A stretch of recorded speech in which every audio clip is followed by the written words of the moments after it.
hindi na pwede yan. So ito lang talaga no, may mga itong mga quality talaga no. Quality lang. Guys, so yan ang ginagawang mulberry tea dito sa RJ Farm. Napaka-fresh talaga ng ano no, dahon. Kakukuha ko lang yan. Di ba? Ang galing no, wala talagang nasasayang sa mulberries. Napaka-powerful din ng ano na to guys, itong mulberry tea. Amazing. Kaya ako every morning pag walang laman yung tiyan ko, ayan nagtsatsa ako ng mulberries. Yung iba Super ginagawa powerful. tong ano, laing. Laing? Oo. Talaga? Paano yun? Yung usual na paggawa ng laing, ganun din siya. Talaga? Actually, di ba yung murang dahon nito, di ba nilalagay sa ano? Oo. As talbos? Yung Oo, parang, talbos. di ba talbos? Oo. Nilalagay sa ano guys, sa Alam mo sinigang yung mga ano, ginagawa tong pambalot.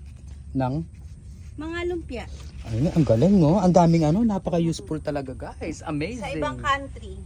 So ito nga guys, bumili tayo ulit kasi sabi ko nga, hindi ayoko nga naubusan ng mulberry tea.